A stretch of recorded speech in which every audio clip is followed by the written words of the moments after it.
नए साल के पहले दिन हम सब लोग कुछ न कुछ अच्छा करने का संकल्प लेते हैं।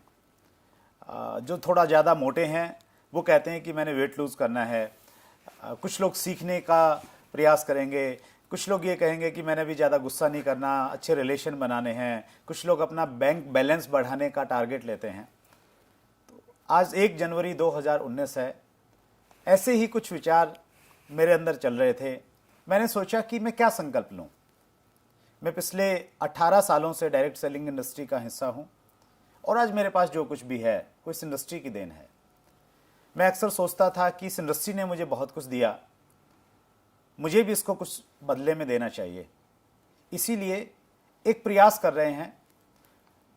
इस प्रयास का नाम है चैट विद सुरेंद्र वत्स। इसमें हम डायरेक्ट सेलिंग इंडस्ट्री के सफल लोगों से मिलेंगे और दूसरे क्षेत्रों के भी वो सफल लोग जिन्होंने एक बहुत अच्छा मुकाम हासिल किया है, उनसे हम मिलेंगे, उनसे सीखेंगे और कोशिश करेंगे कि जो हम उनसे सीखते हैं उनको अपने बिजनेस में और अपने जीवन में उसको उतारेंगे। उसी उद्देश्य से आज एक विशेष मेहमान हमारे बीच में हैं। मैं उनको आपसे रूबरू करवाऊं उससे पहले मैं डायरेक्ट सेलर्स को याद दिलाना चाहता हूं कि हमारी जो ये इंडस्ट्री है ये अमेरिका की देन है। वहाँ से ये कॉन्सेप्ट आया, वहीं से कुछ कंपनियां हमारे देश में पहले आई और वहीं से लिटरेचर आया। आज ये इंडस्ट्री बहुत बड़ी बन गई है, करोड़ों लोग इस इंडस्ट्री का हिस्सा हैं और इस इंडस्ट्री में नेटवर्क मार्केटिंग के ऊपर में, डायरेक्ट सेलिंग के ऊपर में जो भी लिखा गया वो या तो अमेरिकन राइटर्स ने लिखा है या यूरोपियंस ने लिखा है। इंडिया में अगर कुछ लोगों ने लिखा तो वो ऐसे लोग रहे हैं जिन्होंने इस इंडस्ट्री को बहुत गहराई से नहीं जिया है, जिन्होंने बहुत बड़ा कुछ अचीव नहीं किया है। इसलिए हमारी इस इंडस्ट्री में एक ऐसी पुस्तक की आवश्यकता थी जिसे कोई ऐसा व्यक्ति लिखे जो इस इंडस्ट्री को बहुत गहराई से जानता है, इस इंडस्ट्री में उसने एक बड़ा लेवल अचीव किया है। क्योंकि ये ऐसी इंडस्ट्री है यहाँ पे एक व्यक्ति पहले किसी लेवल को अचीव करता है और उसके बाद वो अपने साथियों को, अपने कुलीग्स को मोटिवेट करता है कि आप भी इस रास्ते पे चल के यहाँ पे पहुँच सकते हैं। और उसी दिशा में एक बहुत शानदार ये पुस्तक मेरे हाथ में है, B a network marketing Millionaire. ये हिंदी में भी उपलब्ध है। इस किताब के राइटर श्री दीपक बजाज, जो लेखक होने के साथ साथ डायरेक्ट सेलिंग इंडस्ट्री का एक जाना पहचाना चेहरा हैं, बहुत बड़े लीडर हैं, बहुत बड़े अचीवर हैं। और आज के हमारे इस पहले एपिसोड में हम सब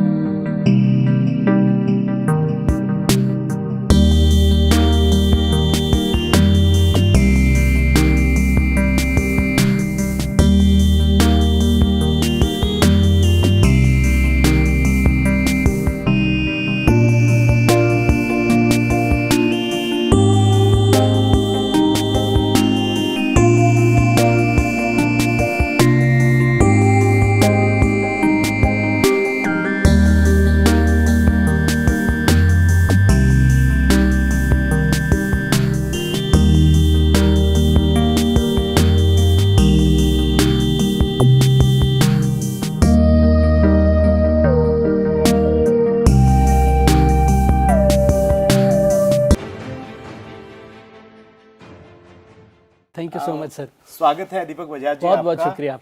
और ये किताब जब से मार्केट में आई है जी, ये मुझे इतनी अच्छी लगी। स्पेशली कल की रात की अगर मैं बातचीत करूं, मुझे आपसे मिलना था। यस। तो मैंने आधा पढ़ा हुआ था पहले और आधी मेरी बाकी थी। तो मैंने इसको पढ़ना स्टार्ट किया और रात को 2 बजे तक मैं इसको पढ़ता रहा जब तक ये फिनिश नहीं हुई। अरे वाह।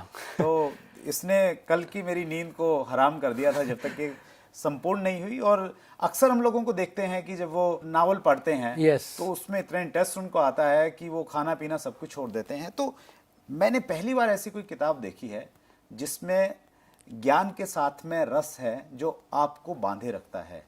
तो सबसे पहले तो मैं एक सीनियर डायरेक्ट सेलर होने के नाते पूरी इंडस्ट्री की तरफ से आपका शुक्रिया अदा करना चाहता हूं। जो रिक्त स्थान था वो आपने पूरा किया। Thank you so much sir. और हम जानना चाहेंगे कि ये आइडिया कैसे आपके दिमाग में आया कि एक किताब डायरेक्ट सेलिंग पे लिखनी चाहिए। देखिए, किताब मार्केट में आई 10 जून 2018, अभी 6 महीने पहले। आज हम 1 जनवरी में बैठे हैं और आज से करीब 6-7 साल पहले मैं एक ट्रेनिंग प्रोग्राम में शिमला में था। ओके। और एक पार्टिसिपेंट आए हमारे उस प्रोग्राम में और वो बोलते हैं कि नेटवर्क मार्केटिंग में ट्रेनिंग इतनी सिंपल और सरल हो कि उसे ना एक पेज में समराइज किया जा सके। कि क्या आप मुझे कोई एक पेज दे सकते हैं, उस एक पेज के ऊपर नेटवर्क मार्केटिंग का सार हो। तो मैंने उस दिन अपने, अभी मुझे 11 साल का एक्सपीरियंस है नेटवर्क मार्केटिंग में, तो उस दिन मैंने एक पेज के ऊपर में नेटवर्क मार्केटिंग को उतार दिया कि एक नए डिस्ट्रीब्यूटर को अगर ये एक पेज में दे दूं तो उसे उसके अलावा कुछ और जरूरत ना पड़े, तो उसकी समरी में दे दूं। बहुत बढ़िया। तो आप वो एक पेज मैंने बनाया और कई लोगों को उस पेज के माध्यम से मैंने नए डिस्ट्रीब्यूटर्स को ट्रेन किया। तो धीरे धीरे लोग क्या बोलने लगे सर कि ये जो एक पेज है ना सर, ये नेटवर्क मार्केटिंग का एक ग्रंथ जैसा बन सकता है। तो इस एक पेज को आप थोड़ा एक्सप्लेन करके लिख दीजिए। ये तो एक किताब का टेबल ऑफ कंटेंट जो पहला पेज है ना वो बन गया। तो वो 6 साल पहले जो एक ट्रेनिंग प्रोग्राम में किसी पार्टिसिपेंट के प्रोत्साहन से नेटवर्क मार्केटिंग को एक पेज में समराइज करने का प्रयास था, बाद में वही इस बुक का टेबल ऑफ कंटेंट बना।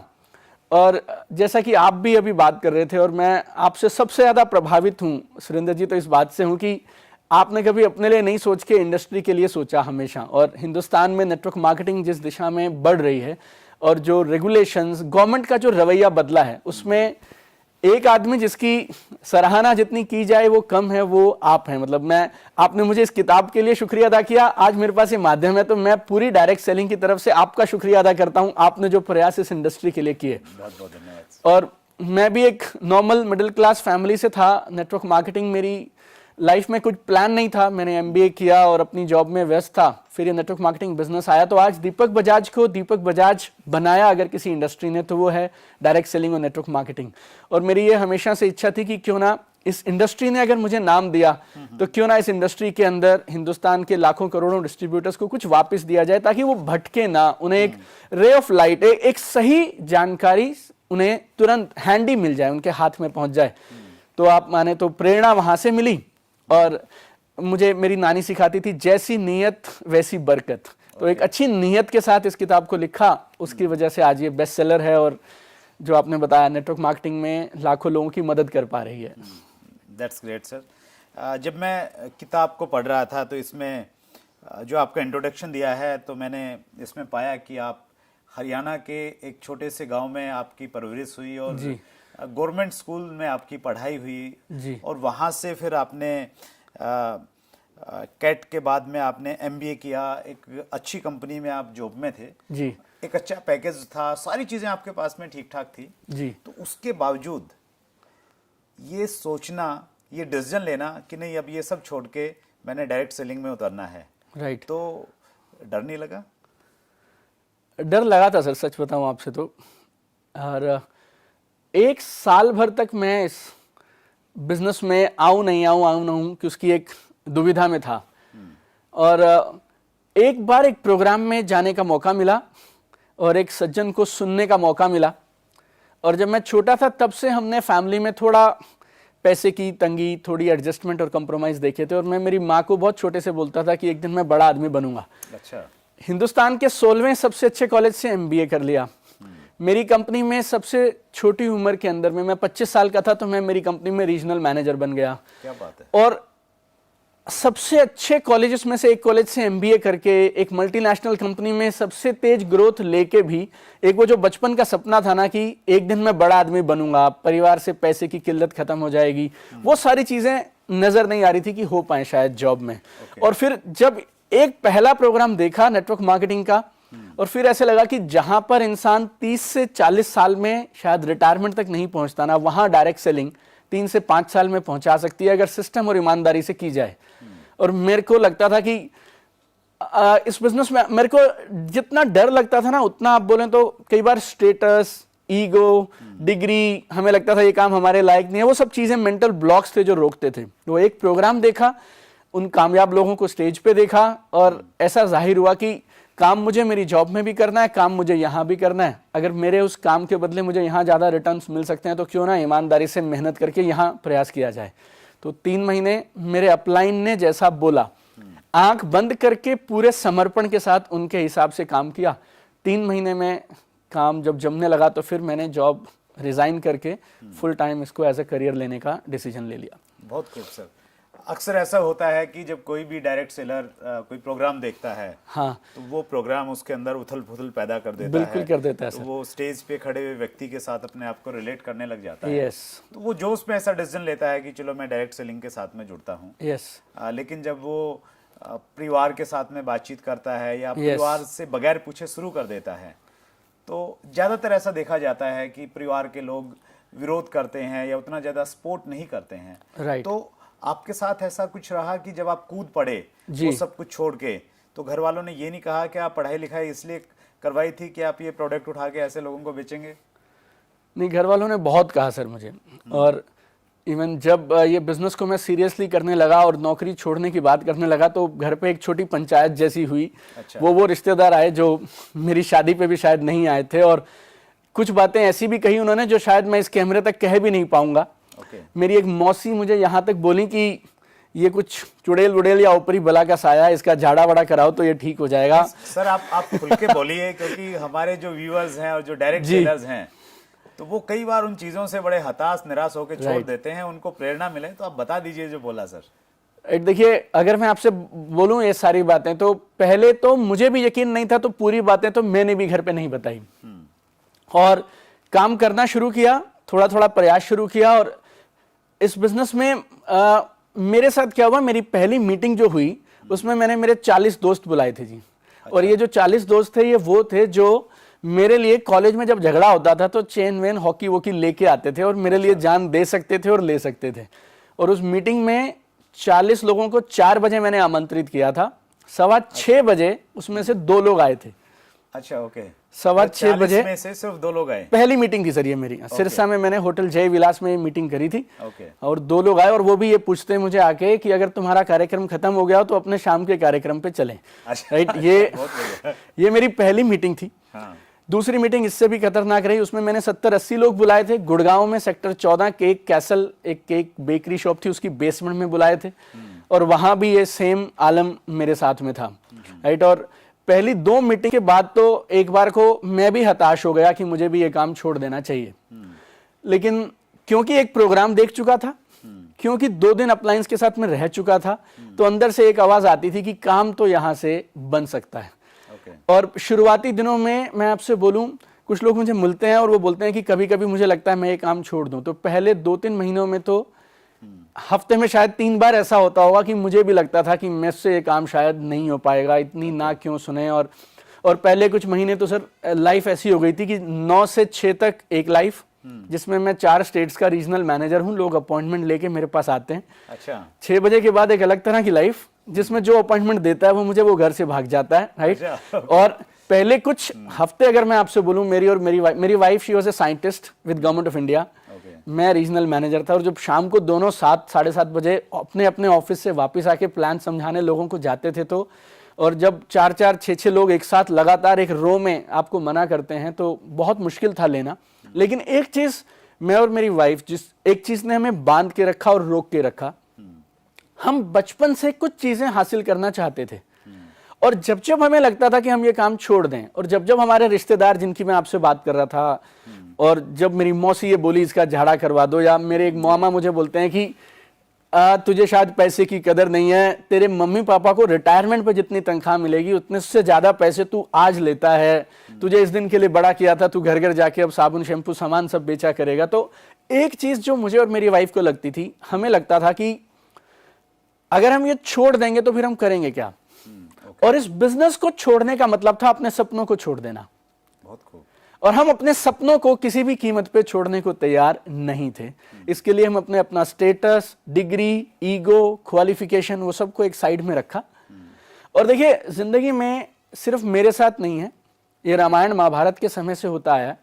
रामायण में दशरथ जी का राज्य बहुत अच्छा था, तीनों रानियां बहुत अच्छे से रह रही थी, चारों भाई अच्छे से रहते थे। एक मंथरा बोल के एक कैरेक्टर आया, उसने कैकेयी को कुछ कह दिया, और वो कैकेयी ने एक गलत आदमी की बात सुनना, एक गलत इंसान की वो एडवाइस मान ली, और वो सारा राम राज्य सब बिखर गया।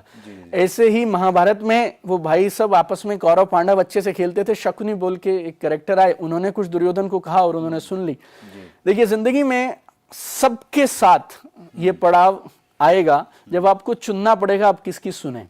और 100 में से 99 लोग जो इस बिजनेस से बाहर हो जाते हैं, उनके पीछे एक वजह ये रहती है कि वो गलत सलाहकार चुन लेते हैं।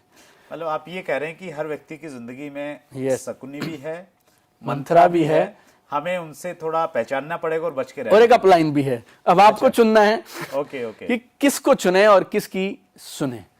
और मेरे को एक चीज और मेरे अपलाइन ने उस समय में बताई, शायद हमारे दर्शकों के काम आ सके, कि जिंदगी में 2 चीजें हैं जिस पे लोग निर्णय लेते हैं। एक है फैक्ट्स एंड फिगर्स, तथ्य और सच्चाई, और दूसरे हैं ओपिनियन, जिसको बोलते हैं राय। राय दी जाती है घर पे सोफे पे बैठ के टीवी के सामने कुरकुरे पॉपकॉर्न खाते हुए। लोग बोलते हैं सचिन को ये बॉल ऐसे नहीं खेलनी चाहिए थी, मोदी जी को ये काम नहीं करना चाहिए था, वैसे विराट कोहली अगर ये ना करता तो बहुत अच्छा खेल लेता, राइट। उन्होंने जिंदगी में कभी बल्ला पकड़ा या नहीं पकड़ा मुझे नहीं मालूम, लेकिन राय दे दी। तो ये जो लोग हमारे चारों तरफ ये राय देते हैं ना, ये काम नहीं चलेंगे, ये उनकी राय है। राय चंदों से सावधान रहें। और मेरा अपलाइन, जब भी हमारे अपलाइंस ये बोलते हैं कि ये काम चलेंगे, ये उनकी राय नहीं है, उनके पास इस बात का प्रमाण है और ये काफी सालों से इस काम को कर रहे हैं। और जब ये लोग राय के और राय चंदों और सलाहकारों के हिसाब से निर्णय लेते हैं, वहां पे गलती हो जाती है सर।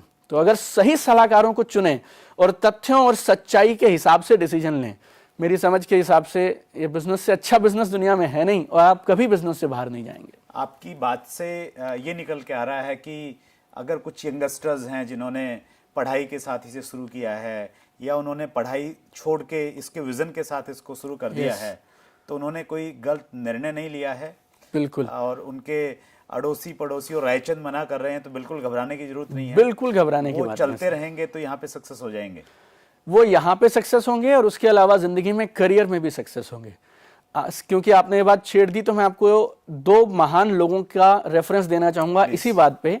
एक है अपने डोनाल्ड ट्रंप साहब, जो अमेरिका के करंट प्रेसिडेंट हैं। दूसरे रॉबर्ट टी कियोसाकी साहब, जो एक बहुत बड़े जाने माने इन्वेस्टर्स हैं, ऑथर हैं, एजुकेटर हैं, और इन दोनों ने किताब लिखी है मिडास टच। आप मिडास टच में अगर पढ़ें तो रॉबर्ट टी कियोसाकी और डोनाल्ड ट्रंप ये बोलते हैं कि जिंदगी में हर इंसान को कुछ साल नेटवर्क मार्केटिंग जरूर करनी चाहिए। चाहे आप स्टूडेंट हैं, आप हाउसवाइफ हैं, आप जॉब करते हैं या अपना बिजनेस करते हैं, 2 से 3 साल की ये नेटवर्क मार्केटिंग करना, ये तजुर्बा आपको एक बेहतर और कमाल का इंसान बना देगा। बहुत अच्छी बात आपने कही दीपक जी।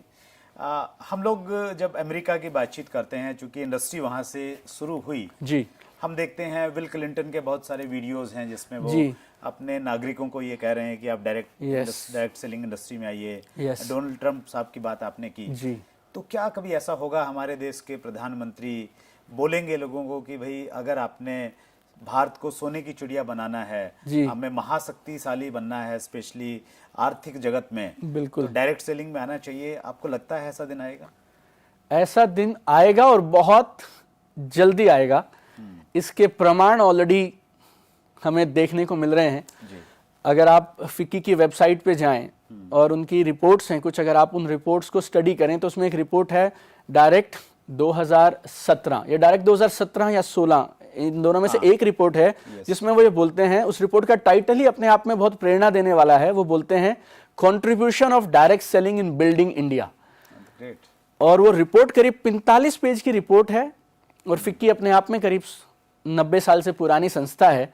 और अगर फिक्की ने इस रिपोर्ट को अपनी वेबसाइट पे 40 पेज की रिपोर्ट को रखा है, और उसमें ये साफ साफ आंकड़ों के साथ बताया गया है कि डायरेक्ट सेलिंग ने किस तरह से make in India, startup India, skill India, women empowerment और डिजिटल इंडिया, ये 5 गवर्नमेंट के प्रयासों को नेटवर्क मार्केटिंग और डायरेक्ट सेलिंग किस तरह से मदद कर रही है, वो अपने आप में काबिल तारीफ है। और जब फिक्की जैसी नामी संस्थाएं जो इंडस्ट्री के एक तरह से बोलिए इंडस्ट्री की आवाज हैं, they are called voice of the industry, right, अगर उनके वेबसाइट पर और उनके माध्यम से इतनी जबरदस्त रिपोर्ट्स पेश करी जा रही हैं, प्लस फिक्की और केपीएमजी की एक और रिपोर्ट है जो डायरेक्ट 2016 में थी, और वो बोल रहे हैं कि 2025 आते तक हिंदुस्तान में 1,80,00,000 लोग डायरेक्ट सेलिंग करेंगे।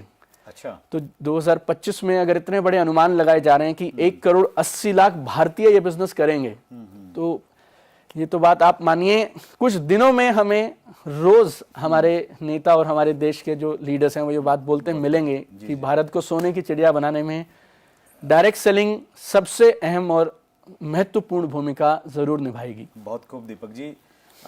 फिक्की से मैं बहुत क्लोजली जुड़ा हूँ। फिक्की ने एक बॉडी बनाई है, फिक्की डायरेक्ट सेलिंग फोर्स।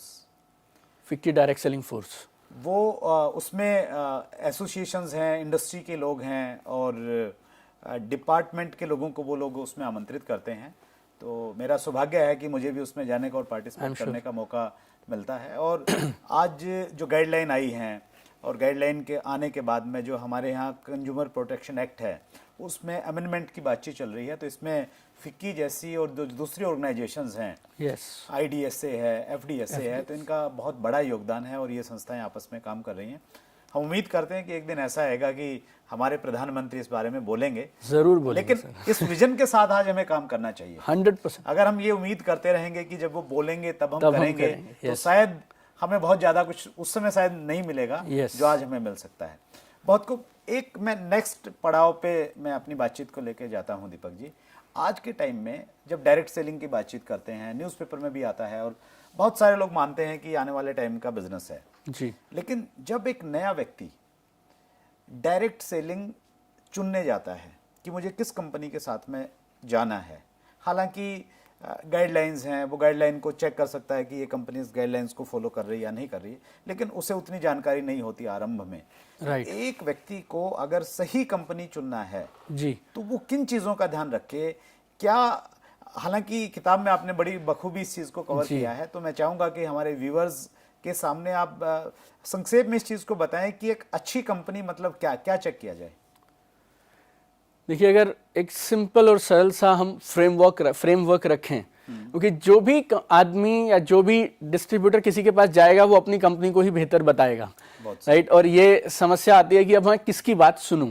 तो अगर हमारे पास एक फ्रेमवर्क हो जाए, एक यूनिवर्सल फ्रेमवर्क बन जाए, तो हम उसमें आकलन कर सकते हैं कि कौन सी कंपनी करनी चाहिए, किसमें फ्यूचर ब्राइट है, राइट। तो 4 चीजें अगर आप किसी भी एक कंपनी में देख लें, कोई भी अगर उन 4 कंपनी, इन चारों को मैं ऐसा बोलता हूं, ये 4 स्तंभ हैं जिसपे एक डायरेक्ट सेलिंग कंपनी की नींव है। ये चारों स्तंभ, इस पे एक कंपनी खड़ी है।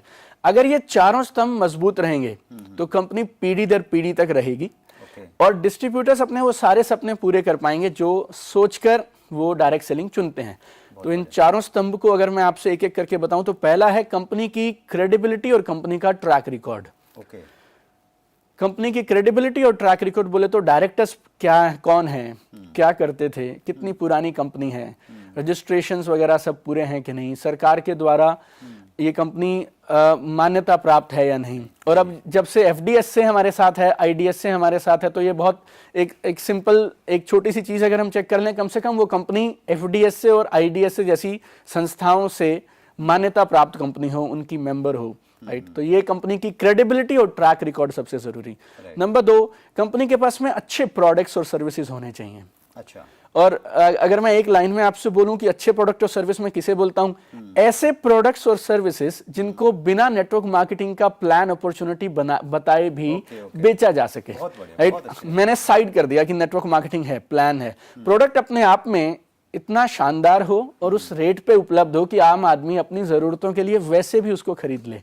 ऐसे प्रोडक्ट और services, product value for money होना चाहिए। यस, क्योंकि बहुत सारी कंपनीज, क्योंकि हिंदुस्तान में इंडस्ट्री बूम कर रही है, तो बहुत सारी नकली कंपनीज डमी प्रोडक्ट्स दिखा देती हैं। वो प्रोडक्ट में ना तो कुछ वैल्यू है, ना आप उसे अदरवाइज उसके 1/10 कॉस्ट पे भी, 10वें हिस्से की कॉस्ट में भी उसको नहीं खरीदेंगे। लेकिन क्योंकि सरकार की गाइडलाइंस है, उन्हें पूरा करने के लिए कई बार कंपनीज एक पर्दा जैसा दिखाती हैं, डमी प्रोडक्ट्स। तो वैल्यू फॉर मनी अगर हम चेक कर लें तो वो प्रोडक्ट्स और सर्विसेज, ये दूसरा स्तंभ हो गया। सही सर, मैं एक चीज इसी पॉइंट में और ऐड करूंगा, आप अपने पॉइंट्स कवर करेंगे।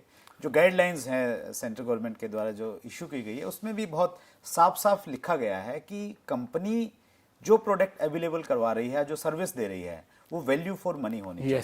अगर वो वैल्यू फॉर मनी का प्रोडक्ट नहीं है, तो इट मींस वो गाइडलाइंस को फॉलो नहीं कर रहा है। बहुत बढ़िया सर। तो पहला हुआ कंपनी की क्रेडिबिलिटी और ट्रैक रिकॉर्ड, दूसरा हुआ कंपनी के प्रोडक्ट्स और सर्विसेज, तीसरा कंपनी का जो इनकम प्लान है, वो भी बेहतरीन इनकम प्लान हो और गवर्नमेंट की गाइडलाइंस के साथ में इनकम प्लान हो। जो ये कंपनी से जो कमिटमेंट देते हैं कि आप इतना लगाएं इतना आएगा, बिना कुछ किए आएगा, इस तरह के प्लान से लोग बच के रहें। देखिए बिना कुछ, जहां आपको ये सुनने को मिल जाए ना, आप आइए, कुछ पैसा लगाइए और उसके बाद लगातार आएगा। जितना दूर हो सके ऐसे लोगों से दूर रहें, और अगर कहीं शिकायत कर सकते हैं तो जरूर शिकायत भी कर दें। राइट, तो कंपनी की क्रेडिबिलिटी और ट्रैक रिकॉर्ड, अच्छे value for money products and services, company का अच्छा इनकम प्लान हो जो सस्टेनेबल हो, और वो ना जो पैसा आपको कंपनी दे रही है उसका एक सोर्स होना चाहिए। रेवेन्यू जनरेशन हो कहां से रहा है, प्रोडक्ट की सेल होगी, उसमें से ही कंपनी कोई मार्जिन दे सकती है। जहां पे आपको ऐसा दिखे कि कुछ भी नहीं बेचना, बस आप आइए और हो जाएगा, आप समझिए वहां कुछ ना कुछ तो गड़बड़ है। राइट, तो एक रेवेन्यू जनरेशन मॉडल हो, राइट, प्रोडक्ट की सेल के बाद पैसा आता हो, राइट, वो अच्छा मैं मानूंगा, वो इनकम प्लान अच्छे हैं। और चौथा, एक अच्छी कंपनी के पास एक अच्छा एजुकेशन सिस्टम हो, तो आप जिन भी अपलायंस के साथ में जुड़ रहे हैं, जो आपके सीनियर्स हैं, स्पॉन्सर्स हैं, उनके पास भी एक प्रूवन तरीका हो, काम कैसे किया जाए, काम को कैसे आगे बढ़ाया जाए। आपको कुछ टूल्स वूल्स ब्रोशर्स वगैरह कुछ कंपनी दे दे, ताकि आप अपनी नौकरी या अपनी दुकान के साथ, स्टूडेंट्स हैं तो साथ साथ कर पाएं इसको। तो ये चारों चीज़ें अगर ठोस रहेंगी तो वो कंपनी के साथ आंख मूंद करके अच्छा समय है हिंदुस्तान में आज शुरू करने का, जरूर करना चाहिए। बढ़िया सर, आपने गाइडलाइंस को 4 शब्दों में बहुत अच्छे से आपने समअप किया, ये बहुत अच्छी चीज़ है। दीपक जी, अगर किसी व्यक्ति ने कंपनी चुन ली है, आपने जो पैरामीटर्स बताए उसके अनुसार, और उसने काम करना शुरू किया है जी, लेकिन जो उसने सोचा था कि इतने दिन में मुझे ये चीज़ें अचीव हो जाएगी, कार आ जाएगी, बंगला आ जाएगा, राइट, वो उसे जब अचीव नहीं होता है, राइट, तो फिर अंदर से उसको डर भी लगता है, वो कई बार निरुत्साहित हो जाता है। तो ऐसी स्थिति को कैसे फेस किया जाए? देखिए, मैं आपको अब इसका 2 जवाब देता हूं। पहले तो ऐसा कुछ करें कि ऐसी स्थिति आए ना। अच्छा। और दूसरा, अगर ये आ जाए तो फिर क्या किया जाए। देखिए, अगर मैं आपसे पहली बात करूं तो आप नॉर्मली किसी भी आदमी को ये बिजनेस, कोई भी और ट्रेडिशनल बिजनेस जब कोई करता है, मान लीजिए उसने एक दुकान खोली, तो उसमें 20, 30, 50 लाख रुपए लगाते हैं, इंफ्रास्ट्रक्चर पूरा सेटअप करते हैं, स्टाफ रखेंगे, स्टॉक रखेंगे, वर्किंग कैपिटल, ये सब आएगा। और अगर उस बिजनेस में वो शख्स 2-3 साल में कामयाब हो गए, जमा लिया उन्होंने काम, प्रॉफिट आने लगा, तो इसको लोग नॉर्मल बोलते हैं। और लोगों को लगता है पहले 6-8 महीने तो जी सीखने में लगते हैं, राइट, और लाखों रुपए लगा के सीखने में लगते हैं, राइट। उसके बाद धीरे धीरे नो प्रॉफिट नो लॉस, और धीरे धीरे फिर प्रॉफिट आएगा। नॉर्मल ट्रेडिशनल दुकानदारी में और बिजनेस में 2 से 3 साल में सेट होने को लोग अच्छा मानते हैं, और लोगों को ऐसी उम्मीद है कि ये बहुत अच्छी चीज है। हम जब वो डायरेक्ट सेलिंग में आते हैं तो लोगों को ऐसा लगता है कुछ हफ्तों में, 3 मीटिंग में, 2 दिन में, आधा प्रोग्राम अटेंड करके कामयाबी मिलनी चाहिए। तो ये जो है ना, starting business with unrealistic expectation, ये जड़ है इस समस्या का, कि लोग गलत उम्मीदों के साथ इस बिजनेस को शुरू करते हैं। देखिए, ये लॉटरी नहीं है, स्कीम नहीं है, रातों रात अमीर होने का कोई टिकट नहीं है ये, राइट। ये एक प्रॉपर ट्रेडिशनल बिजनेस जैसा एक ठोस बिजनेस है जो आप पीढ़ी दर पीढ़ी दे के जाएंगे अपने बच्चों को। और अगर इतनी शानदार इमारत आपको बनानी है तो उसकी बुनियाद तो देखिए आपको रखनी पड़ेगी, और कुछ समय तो लगेगा ही। इसको हम यूं समझे कि अगर कोई व्यक्ति जी आपको प्रलोभन दे रहा है, किसी व्यक्ति को प्रलोभन दे रहा है कि जी आप आ जाइए, 2 महीने में ये हो जाएगा, 3 महीने में ये कुछ बन जाएगा, तो ऐसे लोगों की बातें में नहीं आए, मतलब वो सही नहीं बोल रहा है। 100% सर, ऐसा कोई लोग बोल रहे हैं तो आप दूर रहिए। और अगर कंपनी ओवरऑल अच्छी है और कोई आदमी ऐसी बातें कर रहा है, तो फिर आप ये समझिएगा कि कंपनी बढ़िया है, प्लान और प्रोडक्ट और ये सब अच्छा है, लेकिन समय लगेगा, राइट। और इस एक्सपेक्टेशन से जब आप शुरू करेंगे, तो फिर आपको ये तकलीफ नहीं आएगी कि ये जमा क्यों नहीं, जमा क्यों। आप नौकरी के लिए भी तो एक इंजीनियर देखिए 4 साल की बीटेक करेगा, उसके बाद 2 साल एमटेक करेगा, और उसके बाद कहीं 20, 30, 40 हज़ार रुपए मिलते हैं। यहाँ इस बिजनेस में कम से कम आप नौकरी के साथ, दुकान के साथ साथ करीब 6-9 महीने बने रहिए, सीखिए, और जब आप सीख के करेंगे तो अपने आप काम चल जाएगा।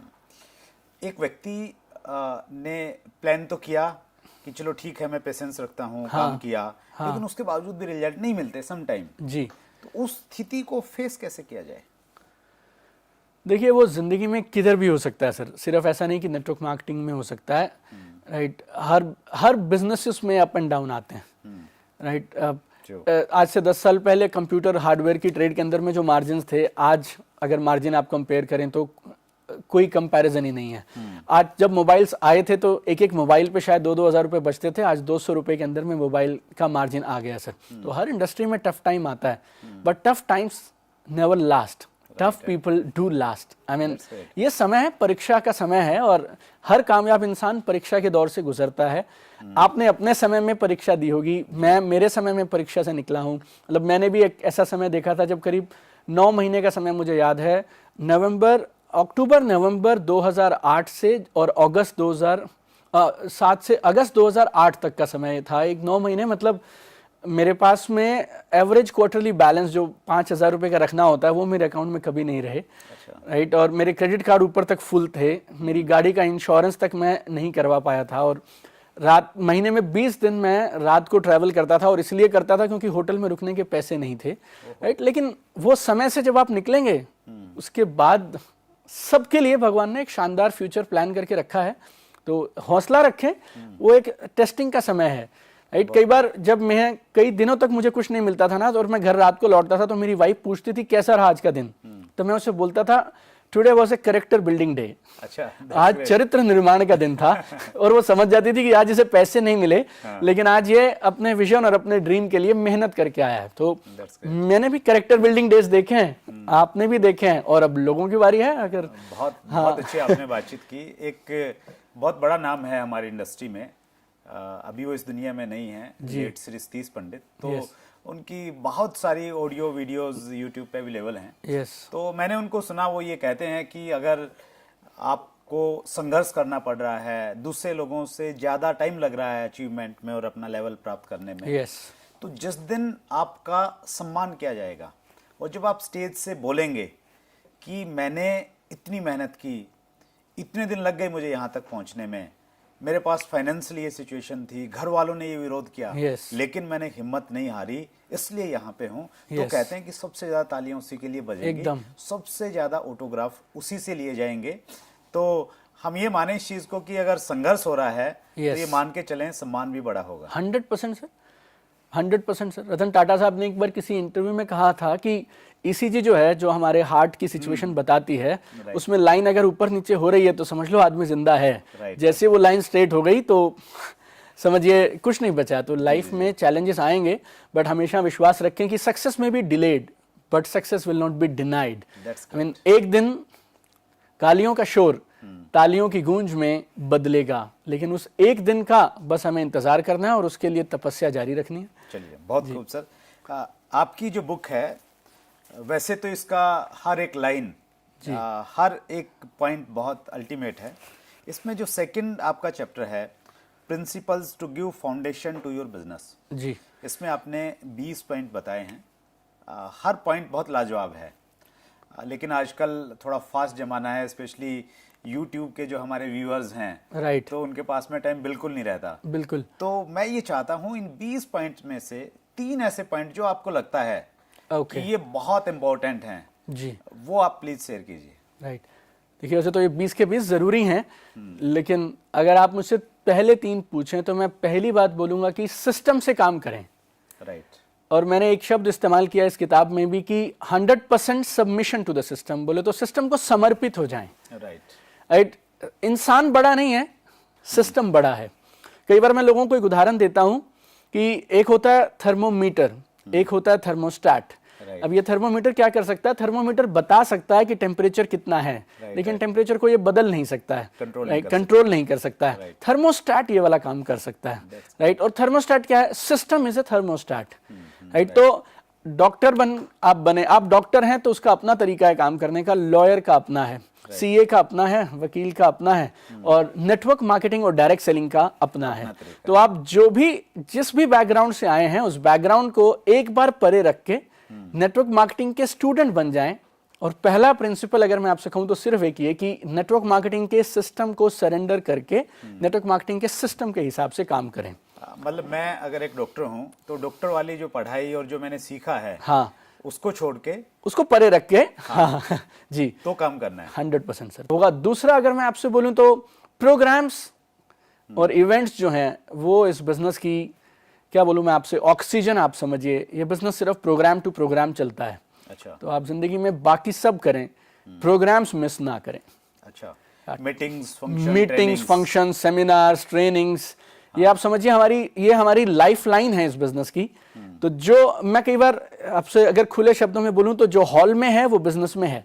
That's great. राइट, आप ट्यूशन कितनी अच्छी पढ़ लो लेकिन स्कूल छोड़ के नहीं पढ़ सकते। लेकिन प्रॉब्लम ये है सर, हॉल में लाए कैसे लोगों को? उसके तरीके किताब में लिखे हैं। अच्छा, उसके लिए इसको पढ़ना पड़ेगा। राइट, तो ये दूसरी बात सर। और तीसरी मैं बोलूंगा, ये ना बिजनेस में एक शख्स है जो हमेशा आपका भला चाहता है।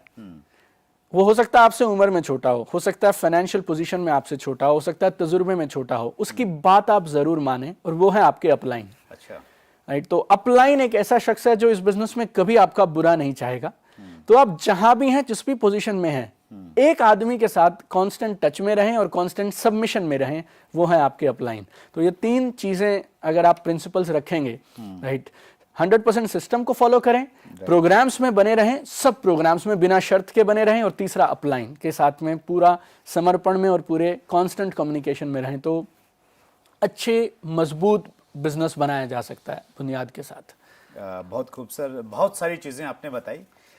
दीपक जी, इस इंडस्ट्री में लोग जब कामयाब हो जाते हैं, उनको अचीवमेंट मिल जाती है, लोगों का प्यार मिलता है, तालियां मिलती हैं, लोग लाइन में लग के उनसे ऑटोग्राफ लेते हैं। हाँ, तो ऐसी टाइम में हम देखते हैं कि बहुत सारे लोगों का एटीट्यूड चेंज हो जाता है। राइट, वो जो कामयाबी का नशा सिर पे चढ़ता है, राइट, तो उसको कैसे कंट्रोल किया जाए? उसको कैसे कंट्रोल किया जाए? देखिए, मैंने बहुत सारे लोगों को इस बिजनेस में, टॉप लीडर्स को जो देखा है, तो मैंने 2-3 चीजें उनमें खास देखी हैं। एक तो ना, जो इस बिजनेस के बेसिक्स है ना, उन्हें लगातार करते रहिए। अच्छा, ठीक है। लगातार करते रहिए। राइट, जैसे स्विमिंग है, आप तब तक तैरते रहेंगे जब तक आप हाथ पैर चलाते रहेंगे। राइट, तो जैसे ही जिस वजह से तैर रहे हो, अगर वो काम करना ही बंद कर दोगे तो फिर डूब जाओगे।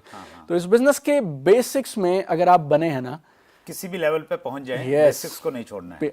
देखिए, जब आप बेसिक्स करते हैं ना, तो आप एक डिस्ट्रीब्यूटर की रियलिटी को दोबारा जीते हैं। Right, right. फिर आपको दर्द महसूस होता है कि यार वो एक सेल कितनी मुश्किल से आती है, वो एक रीपरचेज का ऑर्डर कितना कठिनाई से आता है, वो धूप में जब एक आदमी बुला लेता है आपको और 2 घंटे इंतजार करना पड़ता है ना, तो फिर ना, जैसे ये कहना बहुत आसान और सरल है कि जी आप ना अपने अतीत को मत भूलिए, लेकिन अगर आप कुछ ऐसी प्रैक्टिसेस रखेंगे ना जिससे अतीत ना भूलें, तो वो ज्यादा बेटर है। राइट, विल पावर पे भरोसा मत करिए, राइट प्रैक्टिसेस पे भरोसा करिए। और राइट प्रैक्टिस बहुत सिंपल और सरल है, किसी भी लेवल पे चले जाओ, प्लान दिखाना, प्रोडक्ट्स की बात करना, ये मत भूलिए। अगर आप ये नहीं भूलेंगे तो आपको मालूम चल जाएगा आप खुद कहां से आए थे। और वो जो आदमी एक 2-2 सेल लेके आ रहा है ना, फिर वो आप एरोगेंस से डील नहीं करेंगे, आप उसे सेल की रिस्पेक्ट करेंगे आप।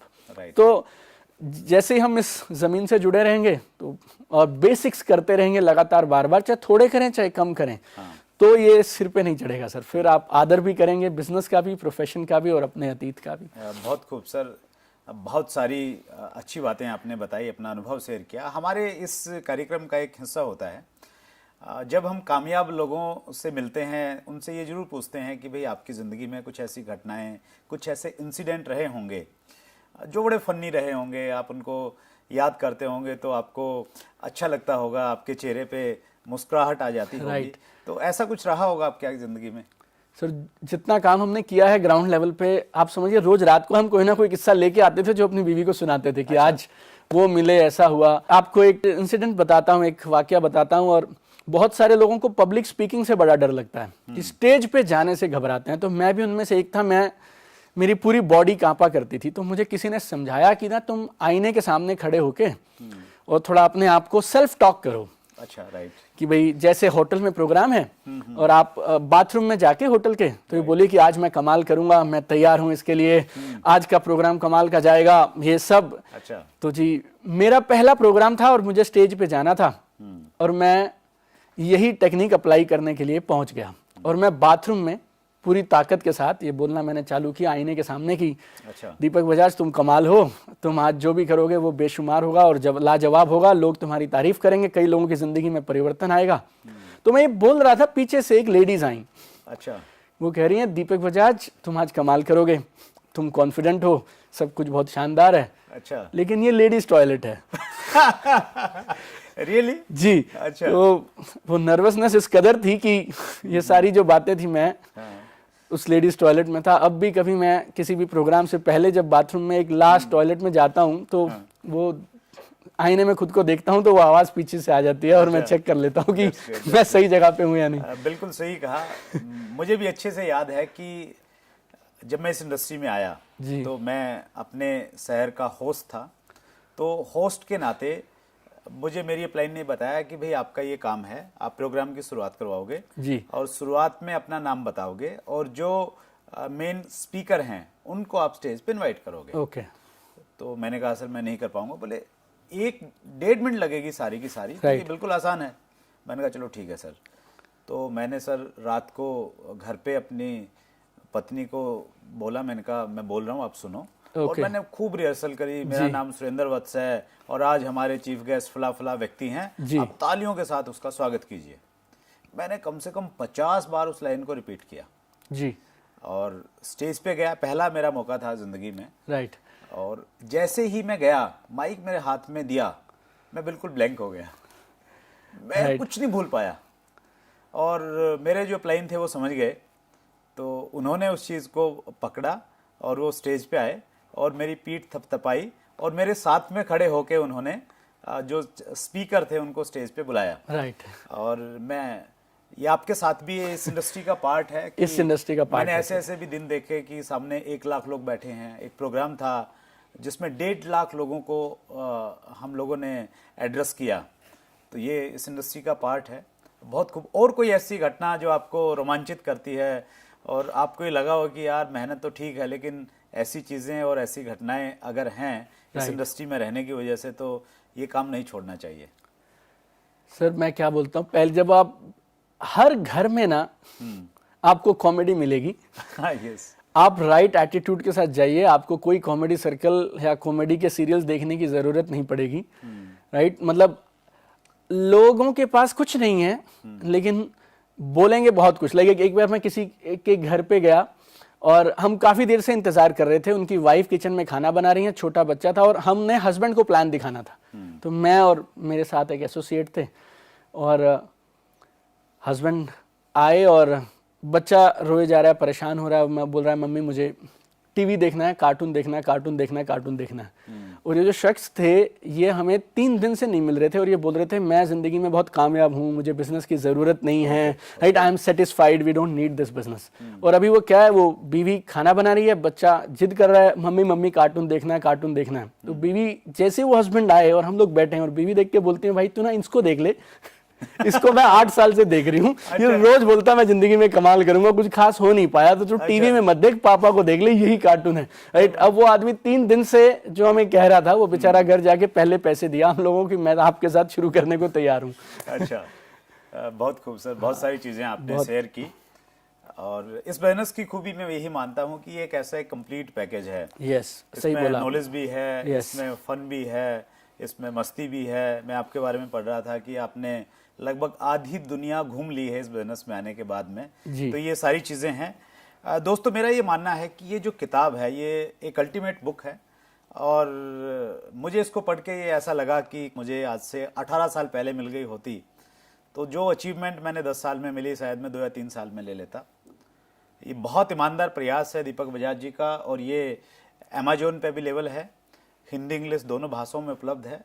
मेरी स्पेशल रिकमेंडेशन है, आप इसको जरूर पढ़िए। आपने बहुत सारा समय दिया Deepak ji, thank you so much. My pleasure. Deepak Bajaj एक कामयाब शख्सियत बहुत सारे क्षेत्रों में। दोस्तों आपको हमारा आज का ये पहला एपिसोड कैसा लगा उसके लिए हमें आपकी राय चाहिए। आप कमेंट बॉक्स में जाके जरूर बताइए। इस चैनल को सब्सक्राइब कीजिए और नीचे जो बेल आइकॉन आपको दिख रहा है उसको जरूर दबाइए ताकि नोटिफिकेशन आपके पास में आती रहे। और इस कार्यक्रम में आप किन लोगों को सुनना चाहते हैं, किन लोगों से रूबरू होना चाहते हैं, उनके नाम आप जरूर लिखिए नीचे कमेंट बॉक्स में जाके। हम प्रयास करेंगे कि वो लोग जिनको आप सुनना चाहते हैं हम आपसे रूबरू करवाएं। बहुत बहुत धन्यवाद।